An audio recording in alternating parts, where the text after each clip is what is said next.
Good evening, believers. How are you doing today? This is Love Coach Dasha coming to you tonight for the Healing Hour Live. Now, if you've never been with me before, you don't know what it is that I do here. I am a love coach specifically for women who want to heal and reconcile after infidelity. You have been cheated on, and it is difficult, and you feel like you can't quite get your feet back underneath you after this trauma. However, this is still the person that you love. This is the person that you want to be with. This is the person you want to work it out with. And I completely understand that because I've been in your shoes before. I am about 18 years past the last dating, not the first, but the last. And we are in a much better place. We are peaceful and trusting and happy. And I know that it can happen for you because it happened for me. I want to teach you everything I know about how to get there. Okay. So the first thing that you need to know about how to get there is to get my dreams formula. If you have not gotten a copy of it yet, you need to get on that. I will put it in the comments everywhere. But I want you to go ahead and click that link. Give me your name and your email and get it sent directly to you. It is the Dreams Formula, how to heal and reconcile after infidelity. It gives you the 6 steps that you need to take to be able to heal from this, to be able to reconnect.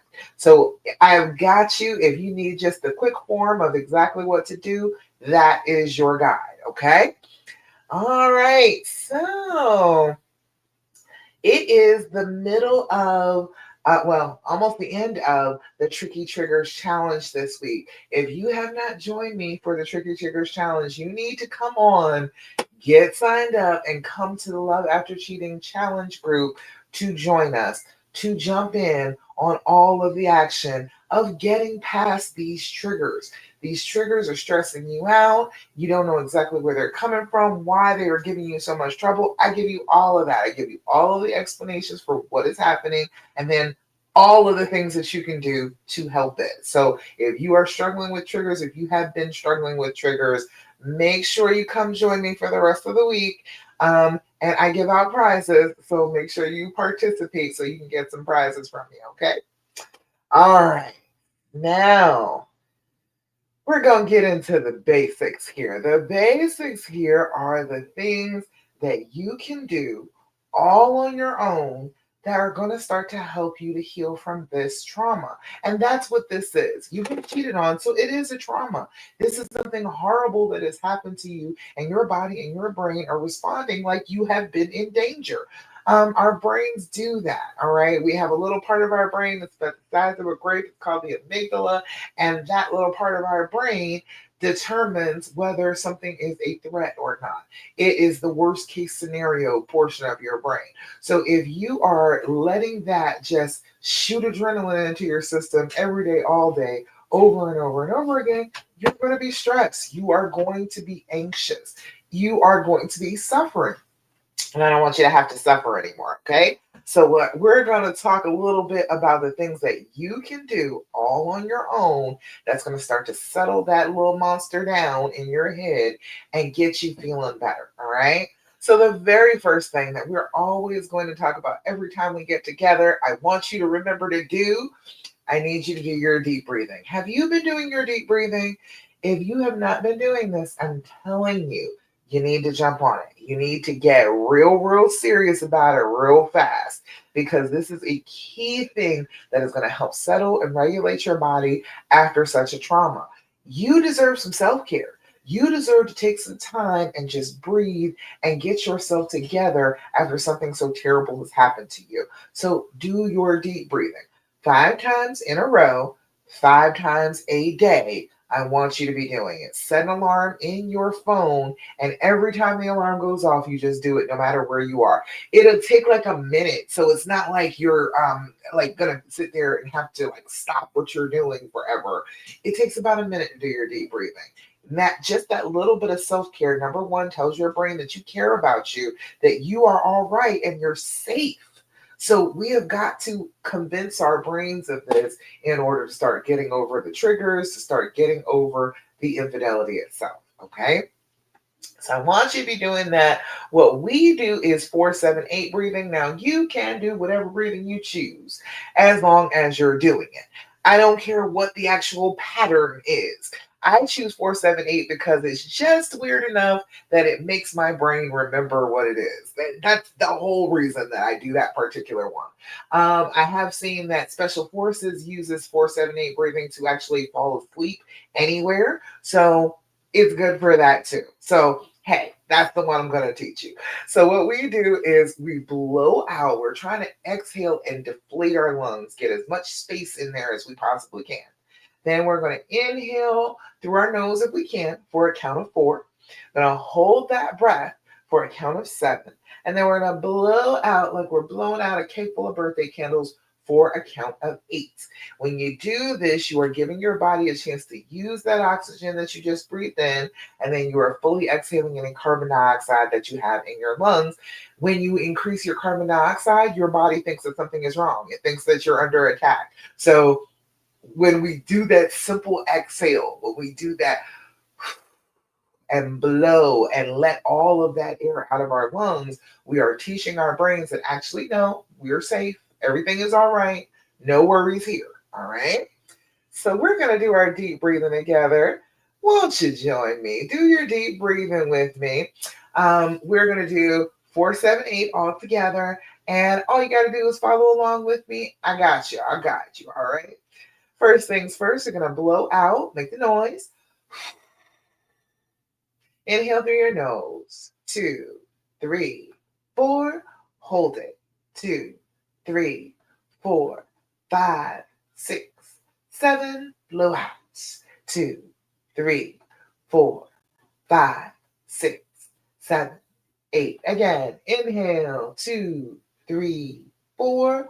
Hold it. 2, 3, 4, 5, 6, 7. Blow out. 2, 3, 4, 5, 6, 7, 8. Last time. Inhale. 2, 3, 4.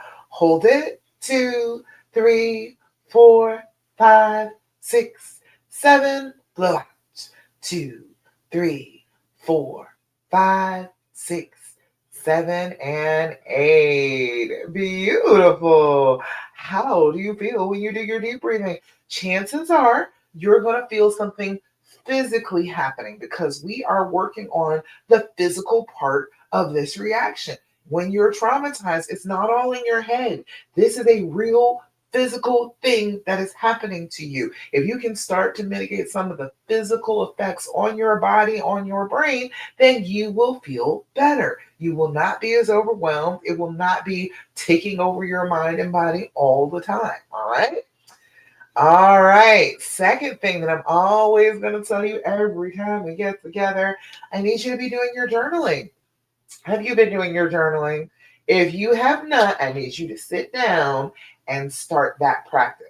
Okay, this is a practice. This is something that you're going to be doing consistently. When you are doing your journaling regularly, what you will find is you can map out your triggers. You will know things are going to happen before they happen because you will be able to see a pattern. All right. If you don't write it down, you're not going to see it. The reason you're not going to see it is you think that your brain is super sharp on this trauma. You think you're remembering everything exactly the way it happened. And I am here to tell you, you are not. That is not what is happening. Your brain is not making memories as well as it could because you are under so much stress. And your fight or flight is coloring the things that you are receiving, the memories that you are making. So you will think that you are remembering everything super well, and you're really not. So we've got to start writing things down. So then we have an actual reliable memory of it. We know it to be true. We wrote it down in the time it was contemporary with what was happening. If you go back, those memories are going to be more dependable for you. And so then you will know what is going to happen before it happens because you've seen it happen before. Okay.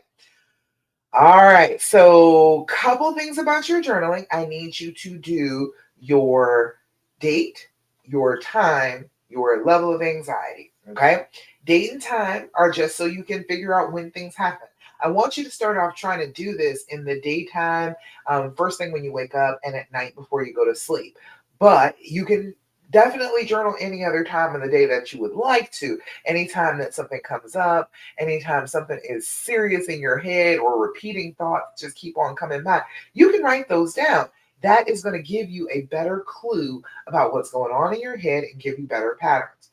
The level of anxiety is 0 to 10. We want to try to get ourselves a fence around this feeling. It feels like this feeling is 1,000 times bigger than you, that it will come along and crush you. Okay, we've got to get a more realistic version of this because this feeling is only as big as you. Okay, this trauma is contained within this container. That is a 10. So if you are a zero is great. Everything is wonderful. All is right with the world. Write that down in your journal. You need to know that because your brain will try and tell you that no, everything is bad all the time. That has never happened and we've never had a good day. Okay. You need to know that, put that at the top of the page. But then if you're a 10, the 10 is filling up this body and overflowing. A 10 is I have lost control of myself. I cannot stop myself. I am screaming. I'm losing my voice because I'm screaming so hard. I am throwing things. I am breaking things. I am probably getting the police called on me. I am out of control at a 10. That's as big as it can get. It cannot get any bigger than that. Don't get yourself stressed out thinking that it can be bigger than that. That's as big as it can go. Okay. And when you're journaling, chances are you're not going to be a 10 when you're sitting down journaling. That's not what's happening. When you are a 10, you have lost control. So you don't have control over yourself enough to sit down and write in your journal. So you will have calmed down to at least a 9 before you started journaling. You will know that you're in a different place mentally just from the act of I can sit down and write this out. Okay. This is my journal, the one that I've been using for the last few months. I have taken to writing it even more lately. Things have been going on, so I write even more about it. But it does not matter how much you write. Just try not to write so much that you don't want to write anymore, that you get a hand cramp and then you get annoyed. Okay. Other than that, write. Feel free to write. Okay. All right. Any questions, comments, thoughts, complaints, anything going on? Any questions that you want to ask me, put them in the comments. Let me know. I see people on YouTube. See you over here on Facebook. Hey, make sure you put comments in the comments. Let me know that you're here. Let me know that you're watching. All right. Third thing that we're always going to talk about every time we get together because it's important to get over the trauma is I need you to develop an attitude of gratitude, okay? I need you to try very hard every morning to find 5 things that you are grateful for, okay? It is a very important practice. I know that doesn't seem like a big thing, but we are trying to get from being miserable and sad and in pain and hurt to happier and reconciled and open and loving. You can't just jump there. Okay. We need a step to get to that happiness. It's too far of a jump for you to reach. So if you are training your brain with gratitude, you are intentionally telling your brain that you want it to look for the good and not the bad. When we are traumatized, our brains automatically look for the bad. So if every morning you wake up and you are training your brain, hey, I want you to look for good things. I want you to look for things that I am grateful for, things that I am just so happy are in my life and exist. That's what I want you to do. Not look for the bad things, look for the good things. If you do that every single morning, that is what your brain will do. It will stop being so focused on what's he doing and is he doing anything wrong and trying to look for something negative happening. And it will feed you positive things. Okay. Very simple concept, but people don't take me up on it very often. Okay. People think that it's just an easy thing and it's not that big a deal. But if you are consistently telling your brain what you want it to look for, it will start to look for that instead of automatically looking for all of that. Okay. So, gratitude practice.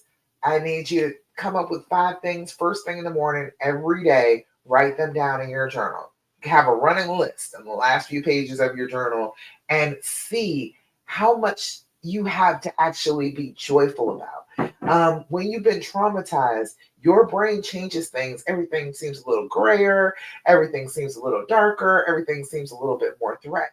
When you have this entire list, if you go a week, you're going to have 15 things that you are going to.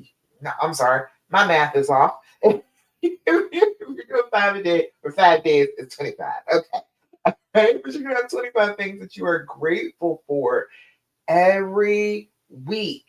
Okay, every week you'll be able to flip back and be like, oh yeah, I was really happy that that thing exists. I am grateful for that. I am glad. It will remind your body and your brain what it's like to feel good, to be in anticipating something good happening to you, and what you think about, you bring about. Whatever direction your brain is pointed in, that is the path that you will be on. So we've got to point it in a good direction. Okay. Everybody with me on that? Any questions about that in particular? I've got a Thirsty Thursday now. If you've got anything that you are grateful for, you want to share it, go ahead and put it in the comments. I will shout you out. Okay. All right. And the last thing that we need to talk about. Okay. And I need you to really take me seriously on. I need you to stop asking all those damn questions. Okay? I know. I know that your brain tells you you're supposed to ask all the questions. I know that other people tell you that you're supposed to ask all the questions. I am here to tell you that all of those questions are a trauma response.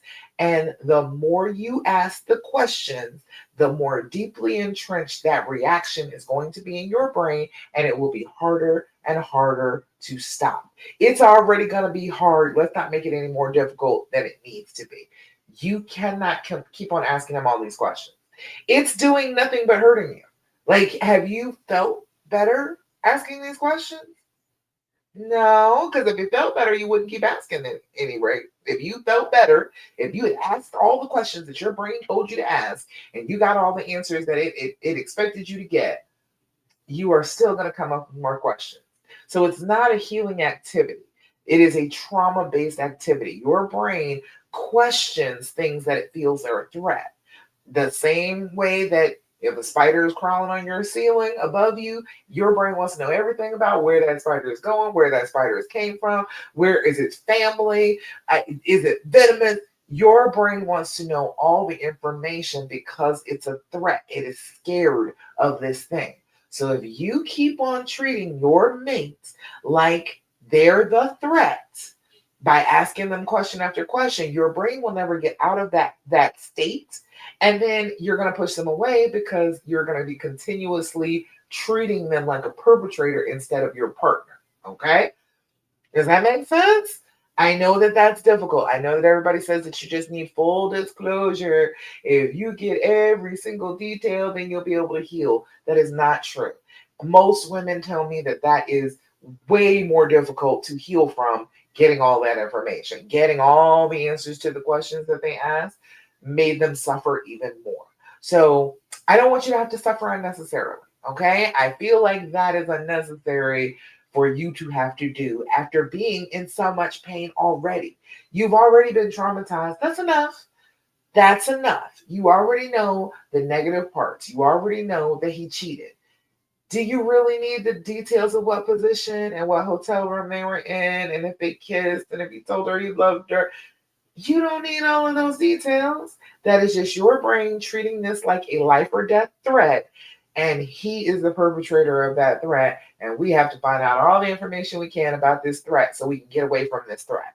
It's not going to help you reconnect. It is just going to give you more things to be afraid of. It is giving your brain more ammunition to fire at him every time you want to get closer again. Okay? I know that's difficult. I know that's a big one. I know that it is. I am sorry that that is the way that it has to be, okay? But I tried it. I tried it, and I've had so many other women who have tried it, And it just does not work to keep on asking all those questions. You keep stoking that painful, triggered reactionary part of your brain. You don't stop it, you activate it more and more the more questions you ask. Okay. All that being said, I still do understand that this is like an itch in your brain. When you are fighting against this reaction, it's because this is an automatic reaction you're having, trying not to ask the questions. It feels like there's no way that I can do this. I have to ask the questions. My brain is itching with the questions that it wants to ask. All right. Instead of the questions that your brain is out telling you to ask that are going to do nothing but hurt you. Okay. Try some of these. All right. This is the and, THEAND. This comes from Amazon, from the good people at the Skin Deep.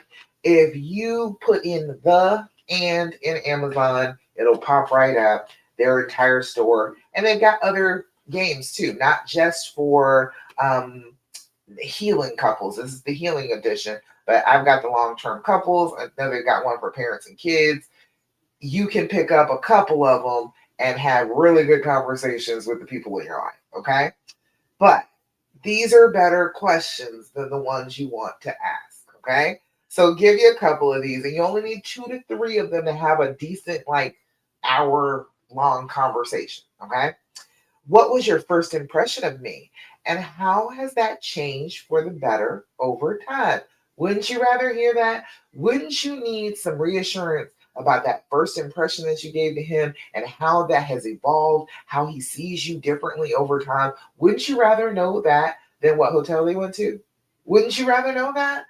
I hope so. Okay. This is a better question that will give you some connection. It will give you some understanding about them. It will make you feel good about your relationship instead of feeling like crap about it. Okay. So what was your first impression of me and how has that changed for the better over time? Okay. Next one says, if you could go back in time and give yourself advice about our relationship, what would it be and when? When would you go back to? That is an interesting question, especially if there's like an age gap between the two of you. Like, would he try and go back and meet you before you ever met before? Like, what would happen differently? It's a good thought exercise. It gives you some questions. You can talk about it back and forth instead of it being an accusation and you're getting frustrated and angry because of the answer. Okay. If you could go back in time and give yourself advice about our relationship, what would it be and when? Okay. Last one. When others look at my life, what do you think is the lesson they can learn from it? Oh, wouldn't you like to know what he thinks about that? What he thinks about what others look at you. What can they learn from your life? Isn't that a good question? Isn't that something you would rather find out than what positions they have sex in? Wouldn't that be a much better question to ask? Wouldn't that make you feel better? I think it would. So I want you to take these seriously. Stop asking the painful questions that are not getting you anywhere. If they got you somewhere, I'd say do it.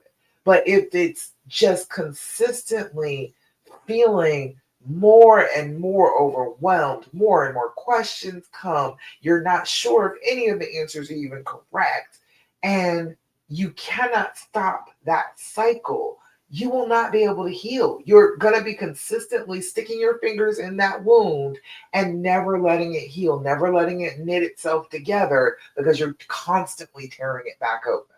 All right. I understand you want to. I am telling you, it is a trauma response and it is a bad idea to ask those questions. Okay. Challenge me on it. If you feel like I'm nuts, and I don't know what I'm talking about, spend a week. Try it. Spend a week where you're just not going to ask those questions. Every time one of them pops up, you reject it in your brain. See, by the end of the week, doesn't your brain stop asking all those questions all the time? It will stop cycling through that negativity over and over and over again because you told it not to. And you will realize that the questions that you were going to ask suck. They were going to be painful to hear the answers to. And who needs more pain when you're already in pain? Okay. All right, test me out. I'm always, hey, look, everything that I say has been tested. Everything that I am telling you has been done.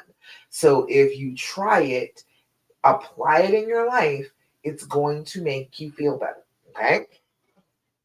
All right. So in the comments over here on my Love Coach Dasha page, there is the link for the dreams formula. And in the comments on the love after cheating, there is the link for the dreams formula. And in YouTube, oh wait, where'd the video go? There it is in the chat on YouTube. So it is going to be everywhere I am right now. If you are interested in the guide, How to Heal and Reconcile After Infidelity, click that link and it will take you right to it. Okay? All right. Beautiful. So let me see. I can see everything everywhere. Lovely, beautiful. Um, I have, let's see. If you have any questions, comments, thoughts, complaints, anything you want to talk about today, put it in the comments. I got you. We will talk about whatever you'd like to talk about today. All right. Don't see any comments at this moment. Hit hashtag replay if you're catching me on the replay, especially if you're over on YouTube. If you catch the replay over on YouTube, comment, like, subscribe, do the thing. I'm going to try and make myself more of a presence on YouTube too. Okay. So let's see. Tonight, we'll talk a little bit about something that I know kind of weighs heavy, especially since I've been doing the Tricky Triggers Challenge. We've been talking about that a little bit. People wonder, what do the triggers really say about you? What do they mean for your future? Does this mean you are back to square one in your healing? Okay. And I want to talk about busting some of those myths. Okay. First of all, when you are having triggers, that does not mean that you are in any way broken or doomed or unable to heal or even back at square one of your healing. Okay. When you are having triggers, that is not what they are designed for. The triggers are not proof that you are broken in any way, shape, or form. They are proof that your body and your brain are still trying to protect you. Okay. When you have these triggers, it is showing you the areas of your body, in those areas of your body, what has not healed yet, what still needs to be worked on, what needs to be focused on. Okay. So we are not broken in any shape. We are doing exactly what our bodies and our brains are designed to do. When you have been through a trauma, your body and your brain and your little part of your brain, the amygdala, all take over to try and protect you from this bad thing happening to you again, or any other bad thing happening to you again. When we were cave people, this was a life or death function. We had to know, if you step your butt outside that cave, there could be a saber-toothed tiger outside that could come along and eat you. Okay. That is a possibility. There was life or death consequences attached to thinking ahead about something that could happen bad to you. But we are not cave people anymore. We are modern folk. And chances are, when we walk outside the door, there are no tigers there to eat us. So our brains, and their infinite wisdom, went on ahead and used emotional pain as a life or death situation. So we have the exact same responses in our bodies to emotionally being hurt than we do to being attacked physically in a life or death situation. Our bodies were designed to do that on purpose. We didn't want to lose that skill, but we had to apply it to something else because it was still such an important skill for us to have. In any emergency right now, you need that part of your brain to go ahead and kick on and do the things that it needs to do. So you are not broken. It is an automatic response, and you are fully experiencing exactly what it's supposed to do every time you are anxious, every time that adrenaline starts to flow. It is exactly what is supposed to happen. Okay. But that does not mean you have to stay stuck with it forever. That does not mean that you have to be miserable and feel bad every day, all day. We can do something about that part. You can't help the fact that it's an automatic response, but you can do something about what happens along with these triggers. Okay. So when you are dealing with a trigger, there are three parts of it. I've been talking about this in the Tricky Triggers Challenge this week. There is the physical part. When you are triggered, you feel it in your body, don't you? You know that something is wrong. That's what it feels like. Something's wrong because something twists, something drops, something feels weird or painful somewhere inside your body. Your body does that because that little part of your brain, the amygdala, is shooting all this adrenaline into your system, causing the changes that need to happen for you to go into fight or flight mode. For you to be able to fight, that blood flow needs to come from the center and spread out to your arms and your big muscle group so you could fight. And it needs to spread out from the center and go down to your legs so you can run away really fast. All right? It is doing what it's supposed to do physically. Mentally, it starts to make you uncomfortable by giving you a story. It's trying to make you believe it with certainty some story that you're just afraid of. It will try and make that seem like it's real so that, again, this gives us more incentive to fight or run. This gives us more incentive to get away from the threats because the story we're telling ourselves is so horrific, it makes us feel bad. All right. And then there's the behavioral part. When you are triggered, when you feel that in your body and they get those thoughts going in your brain, usually there's an action that follows that, right?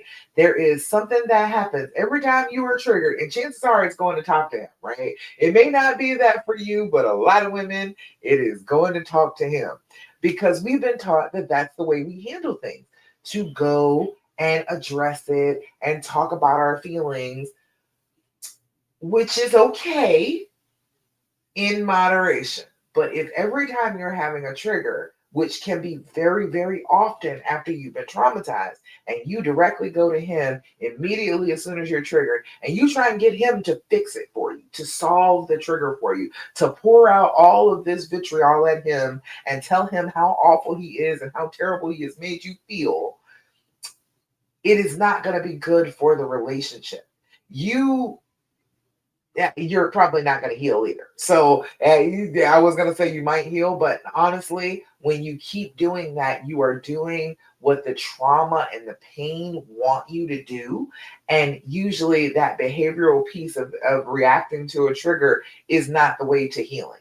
It is usually a little further down the dark path into the woods. You're hurting more when you do that. So I want you to start being able to lengthen the time between I am feeling triggered and I am responding to the trigger. That's the simple thing. That is the most simple thing that I can give you about dealing with the triggers. Try and lengthen the time between feeling the trigger and what you do about the trigger. If you can lengthen that time, you can rethink the behavior that you're about to do, and chances are you can come up with a better behavior that might actually help you instead of starting a fight, okay? Starting an argument with him over what he has done, okay? The cycle of that physical, mental, behavioral piece coming all together, that's not proof that you're crazy. It's not proof that you're unworthy. It is proof that your nervous system is intact, but it needs care. It is a signal to tell you that you need healing here. Okay? So we talked a little bit about cognitive distortions in the Tricky Triggers Challenge. If you want to hear more about that, come on and join the Tricky Triggers Challenge and get yourself the handout in the group. But they're thought traps. They're things that your brain tells you that are probably not true, but it keeps you away from the threat. It says, like mind reading. It says, oh, he doesn't want me.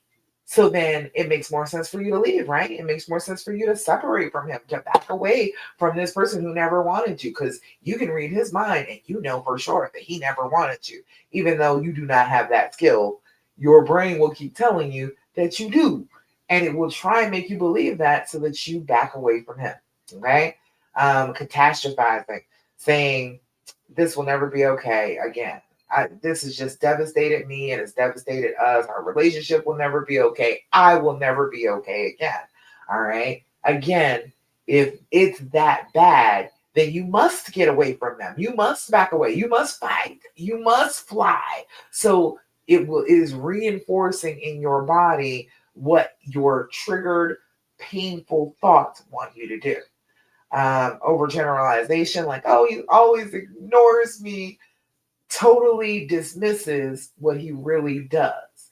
You are saying, oh, never. And that's not actually what's happening. So you can dismiss the good parts and only focus on the bad parts. And that's what your brain wants. It doesn't want you to think good things about him. It wants you to think terrible things about him. Okay. So catching these thoughts, these cognitive distortions, it's not about blaming yourself. It's not about saying, oh, I'm so terrible that I keep on having these thoughts. They are regular things that regular people do. It's just about recognizing your brain is trying to protect you with some bad data. Is not giving you a coping skill that is positive. It is giving you a negative one. So when you start to name the distortion, that gives you your power back to realize that, oh, actually, what is happening here is my brain is trying to protect me and saying that something is true that it actually isn't true. I have evidence that it's not true. So I know that to be so. So I don't have to believe this negative thought. And you just consistently go back and question the thought and try and find proof that it's not true and tell your brain that, hey, I got proof that that's not true. Stop lying to me. Cut it out. I don't want you to keep doing that. You got to train your brain to deal with these triggers. Okay. Any questions so far on that? Let me check. Let me make sure. Oh, thanks for sharing. Okay. All right. Nothing over there. Good. So, the triggers don't mean that you're just stuck forever. You got to reframe what they mean. It means that you are alive in this body, you care, and that your body is asking you for some healing.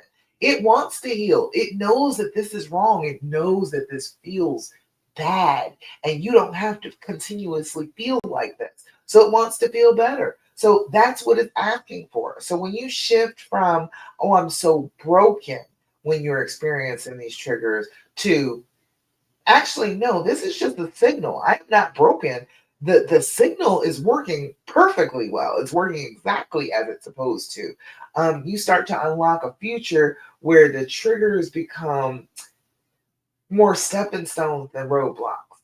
You're able to step on them, get some sturdiness under your feet, and get to the next place that you need to get to, instead of them stopping you in your progress or having you feel like you've gone all the way back to the beginning of your progress because you weren't able to get past this trigger.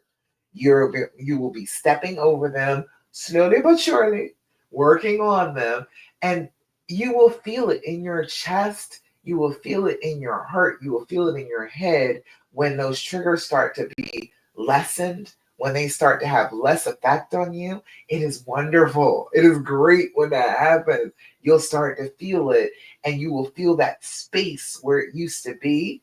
And it becomes a joyful thing that you're like, oh, hey, that trigger is gone. And then you can move on to the next one and then work on that one and get that one gone too. It will make you feel like Superwoman. It will make you feel like you are just the most impressive woman on the planet because you were able to beat back the trigger. Okay? So imagine a future where the trigger comes, and then instead of spiraling completely out of control, just crashing out, you recognize it as a trigger when you feel it in your body before it even starts worrying you in your brain, before you do anything. You breathe, you do your deep breathing, you regulate your body, you choose a healthy response. Instead of just doing what the pain and the fear are screaming at you to do in your head, you pick something different. You don't do what it says, you do the exact opposite of what it says. Um, that's what the healing looks like. That's what it is. To be able to know that it's there, but to make a different choice in the moment, that's what healing looks like from the triggers. Okay. It's not about just never having triggers. That's impossible. You are going to have triggers. You are probably going to have triggers for the rest of your life. Different things will pop up periodically through your life that will be triggering to you.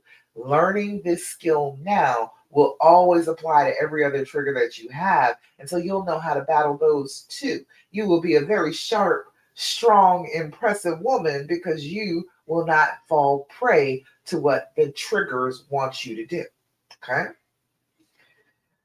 So we're changing our relationship with these triggers, and the future is possible. That future of not being triggered, of being triggered and being able to do something about it, to not just respond, but to be mindful and conscious of it and to turn those feelings around. That future is possible. It is absolutely possible. It just takes a little practice. That's all.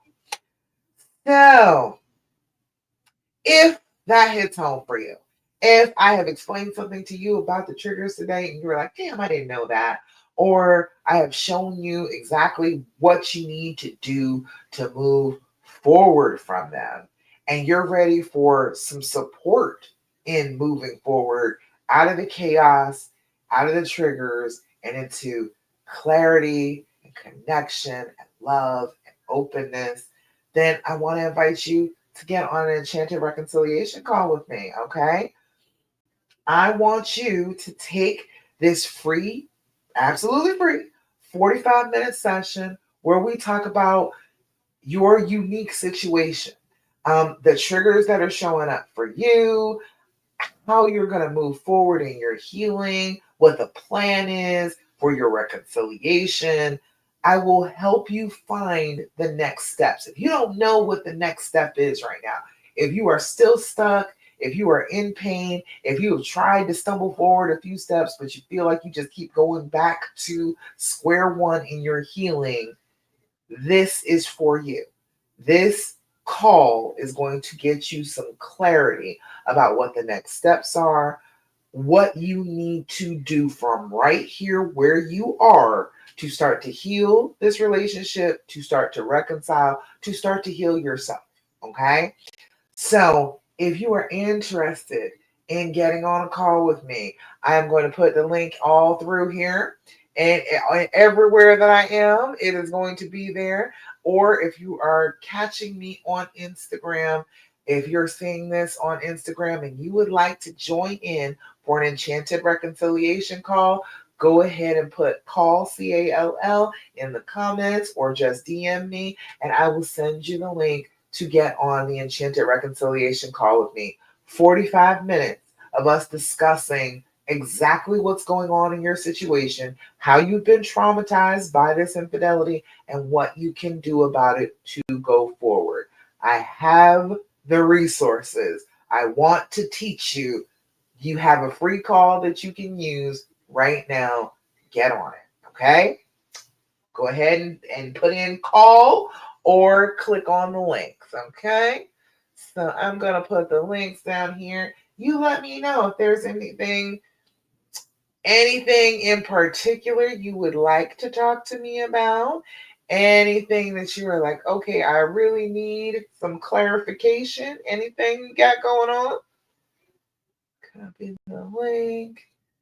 I'm looking, don't see anything on Love Coach Tasha, but it is posted there for a reconciliation call.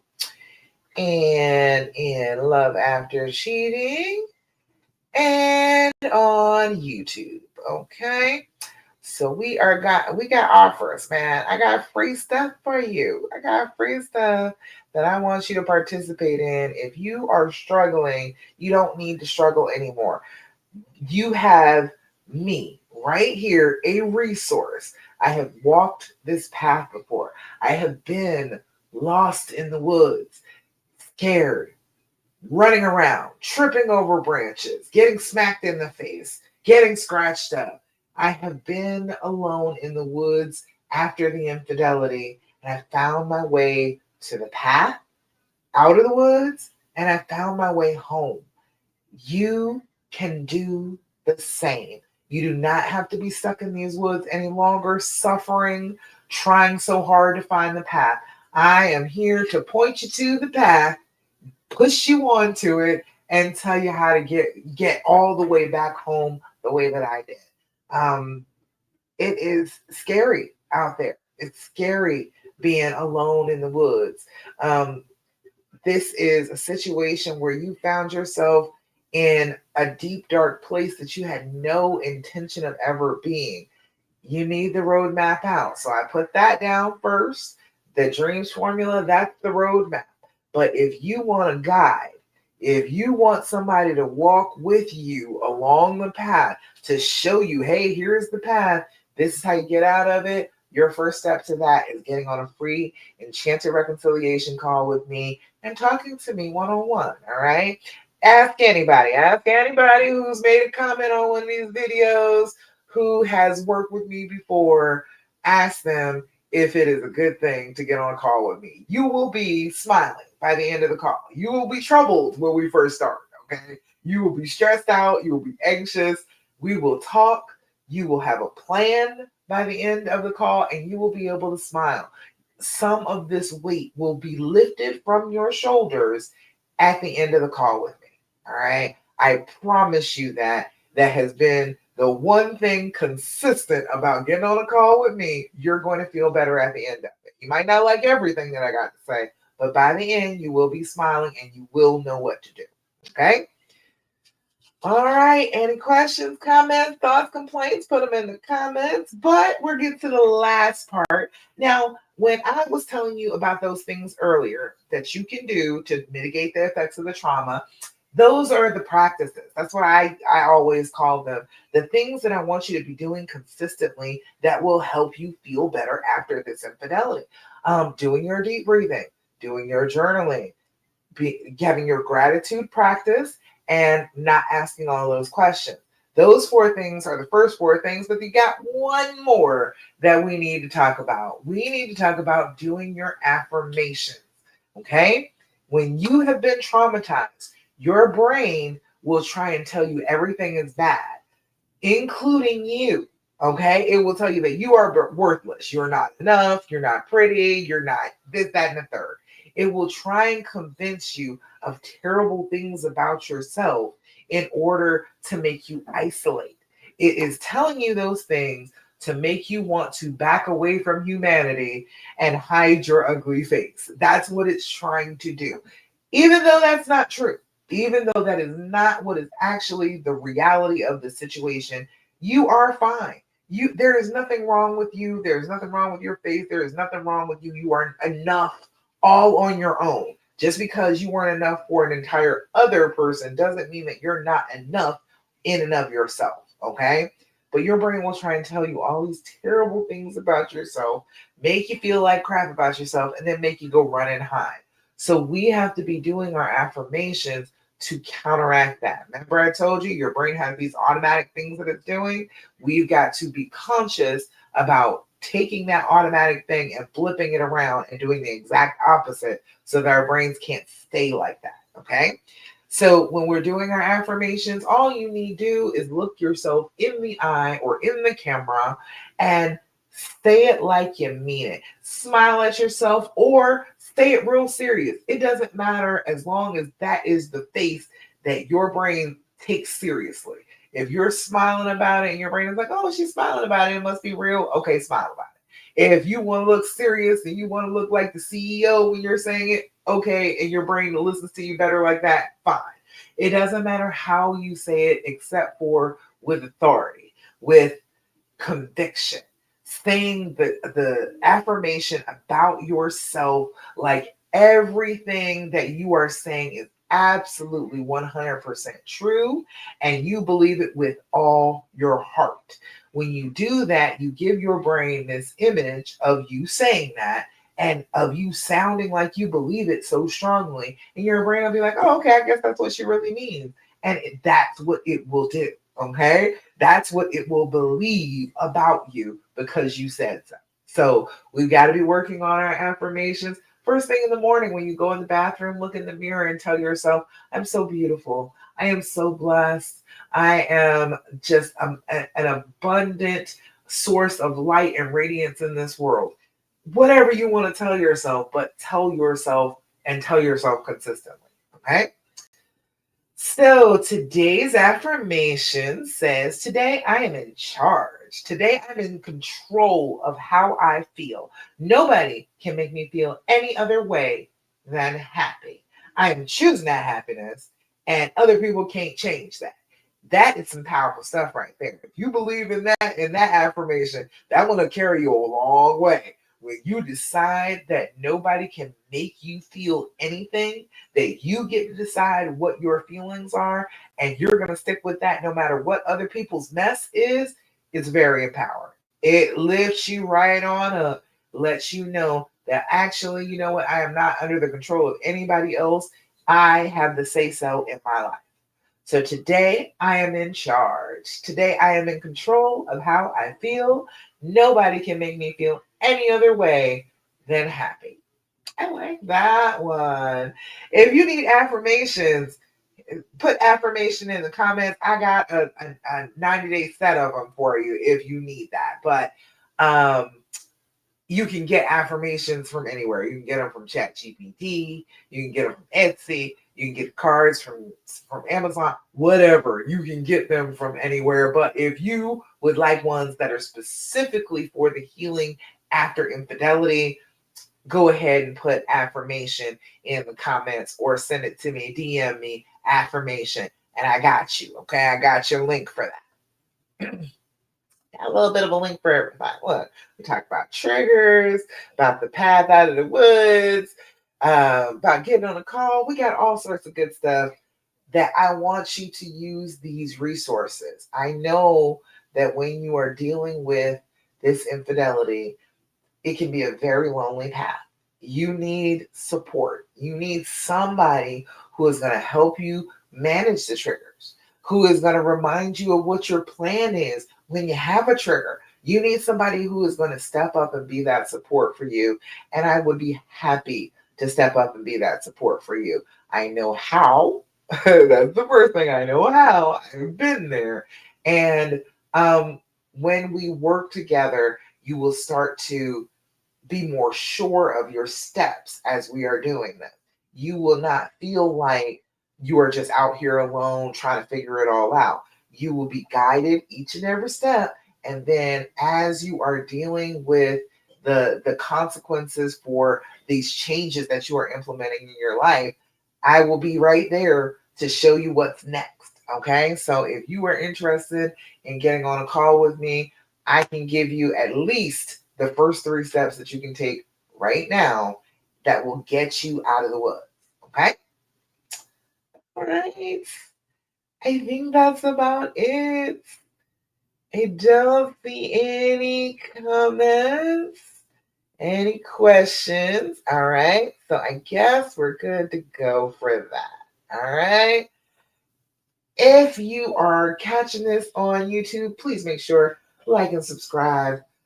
I need some more people on YouTube, man. I don't have enough people on YouTube. I want more of you to come on over there. All right. And I will show up a little bit better over here too.